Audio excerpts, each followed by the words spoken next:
Assalamualaikum warahmatullahi wabarakatuh. Saya Ovita Septianwardani, mahasiswa kelas karyawan dari Pendidikan Bahasa dan Sastra Indonesia tahun 2021 dengan NPM 210402080002 dari kelas A yang akan menjelaskan materi kedua yaitu tentang ketahanan nasional. Yang akan saya jelaskan yang pertama adalah tentang pengertian ketahanan nasional, yaitu adalah kondisi dinamis suatu bangsa meliputi seluruh aspek kehidupan nasional yang terintegrasi, berisi keuletan dan ketangguhan serta mengandung kemampuan mengembangkan kekuatan nasional dalam menghadapi segala tantangan, ancaman, hambatan, serta gangguan dari luar maupun dari dalam, langsung maupun tidak langsung, membahayakan integrasi, identitas, kelangsungan hidup berbangsa dan bernegara, serta perjuangan mengejar tujuan nasional. Itulah pengertian dari ketahanan nasional. Selanjutnya, saya juga akan menjelaskan tentang asas ketahanan nasional.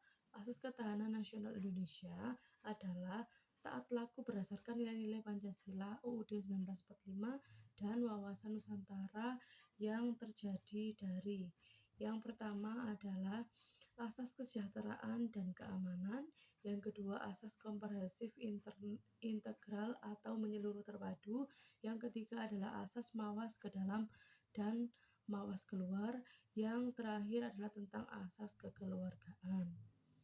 Selanjutnya, ada beberapa sifat ketahanan nasional. Yang pertama adalah bersifat mandiri, dinamis, wibawa, dan konsultasi dan kerjasama. Selanjutnya, landasan ketahanan nasional adalah yang pertama, landasan Pancasila. Yang kedua adalah landasan konstitusional yaitu Undang-Undang 1945. Yang ketiga adalah landasan visional yaitu wawasan Nusantara.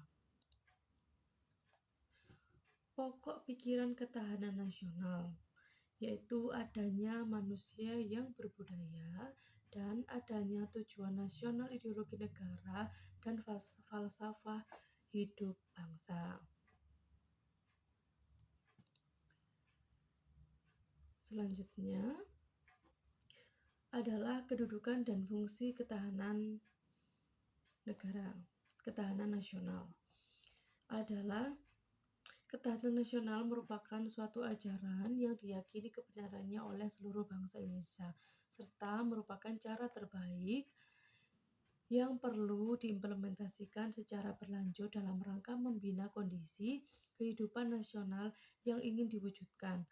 Wawasan Nusantara dan ketahanan nasional berkedudukan sebagai landasan konseptual yang didasari oleh Pancasila sebagai landasan ideal dan UUD sebagai landasan konstitusional dalam paradigma pembangunan nasional. Berikutnya adalah tentang fungsi ketahanan nasional, yaitu sebagai doktrin dasar nasional perlu dipahami untuk menjamin tentang terjadinya pola pikir, pola sikap, dan pola tindakan, serta pola kerja dalam menyatukan langkah bangsa yang bersifat interregional atau wilayah atau intersektoral maupun multidisiplin. Fungsi sebagai pola pembangunan dasar nasional pada hakikatnya merupakan arah dan pedoman dalam pelaksanaan pembangunan nasional, diselenggarakan bidang dan sektor pembangunan secara terpadu dan dilaksanakan sesuai dengan rancangan program. Konsep ketahanan nasional, yaitu yang pertama adalah aspek ekonomi, aspek sosial budaya, aspek pertahanan dan keamanan, aspek politik, dan aspek ideologi. Berikut demikianlah hal-hal yang dapat kami sampaikan tentang ketahanan nasional. Jika ada kurang lebihnya kami sampaikan mohon maaf yang sebesar-besarnya. Wassalamualaikum warahmatullahi wabarakatuh.